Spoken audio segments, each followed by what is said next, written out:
On the windswept plains of Missouri, a place all too familiar with funnel clouds and warning sirens, there are year-old wounds that still look fresh. The Joplin tornado, a rare F5 with winds in excess of 200 miles an hour, was everything meteorologists feared, maybe worse. Its mile-wide scar is still evident, right through the center of town. And while the cleanup is almost complete, it's the stain of 2 terrifying minutes in this beer cooler that may never be washed away.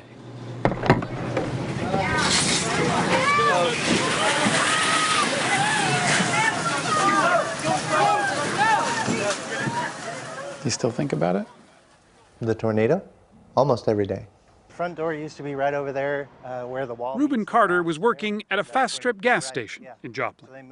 With a degree in psychology, running the cash register was supposed to be temporary. Thank you. A paycheck while he hunted for the job he was trained for as a mental health counselor. But that job was hard to find.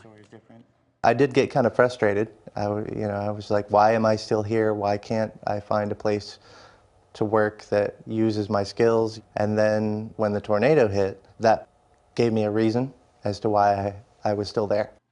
That reason, he now figures, was to take care of others. His cerebral palsy had always made him a bit slow on his feet, but not on that day. When the tornado sirens went off, he jumped into action. Yeah, this space here is where I had everybody crouched down initially. Locking the doors to the store and ordering his customers against the back wall. Outside, conditions were deteriorating fast. The rain started getting so bad we couldn't even drive. Corey Waterman was listening to a baseball game on the car radio with his friends when he saw the clouds start to spin. He desperately looked for a place to hide. Ruben thankfully came and let us in. At least probably 10 or 12. By then, the power had gone out, but there was just enough light for a cell phone to capture Ruben counting heads, unlocking the door for everyone that he could. There's no way I'm going to leave somebody out in the middle of that. I just won't do that. Behind Ruben's welcoming flashlight was one of the last people he let in. Stacy LaBarge, who had just finished photographing Joplin's high school graduation and was headed home to Kansas City. I would have drove right into the storm because that was on my way home, so, I probably wouldn't be here. She got in with just seconds to spare. This is getting real. We could hear the building start to break apart. We could hear the wall actually, vibrating, moving back and forth. We could hear pieces of the roofing being torn off. There were cars being blown sideways across the parking lot. And at that point, it was just like, okay, everybody get in the cooler now.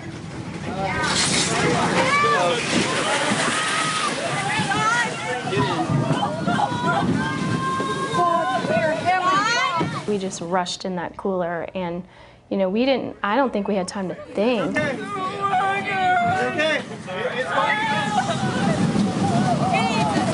I grabbed it like this to pull it shut, and as I was doing that, I looked out to the front of the store, and that's when I saw the whole front of the store take off. Just that far away? Yeah. Literally the wall? Yeah, I saw the wall just take off. Straight up? Straight up into the air, yeah. How could you even close the door? Because I had to.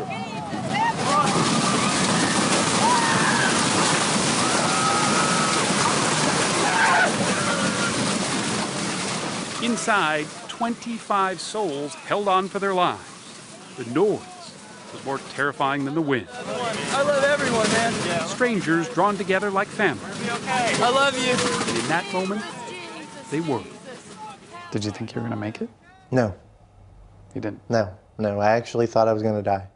So did Corey and Stacy. I think I just anticipated, when's it going to happen? Let's just... Yeah. Yeah. Get it over with. Like helpless sardines in a tin can, they waited. When did you know it was over? When we couldn't hear anything anymore, like the wind, the noise, no more debris. The building and structure of the building may not be safe to move much. Ruben's plan had worked. The cooler had somehow held up, even though everything around it didn't. Survivor Isaac Duncan returned later with his cell phone. We climbed right here. we saw. Nothing was recognizable. The gas station itself, a mangled, twisted mess. It looked like a bomb went off. Every single building that you could see for miles was destroyed. Stacy started taking pictures, first inside the cooler and then outside, where she began to wander in a daze. I walked up the street and, just kind of took pictures of things because it helped me focus, and some old guy said, "Hey, do you need a ride?" And I was like, "Yes, please." So he took me to Lowe's and that's where I stayed. Still in her camera were the pictures of that high school graduation that she had taken just hours earlier. Some of those in cap and gown never made it home that day. Do you look at your pictures from that day? Sometimes, not all the time. Is that hard, or does that help? No, it's hard. So why do you look at them? I don't know. Corey has had a hard time too. There's such a massive scale of what happened to where, like, I don't know, it's forever, like, ingrained in me now. When they returned with us to the rebuilt gas station, Yeah, scary. Yeah, scary. Yeah. And very interesting. I was here. the cooler Remember? was as haunting as ever. Feels weird being back in there. Yeah? Yeah. You okay? Yeah. Well, when I went back to Kansas City, I would wake up and go, "Gosh, I just felt so guilty," and For surviving? yeah, because everybody here lost everything. And I was home in my town with, houses and trees and stuff. But for Ruben, the tornadoes seemed to give him a renewed sense of purpose. Hey, it's Ruben Carter from Ozark Center. He finally landed that job as a mental health counselor. Ironically, the storm created a greater need for mental assistance.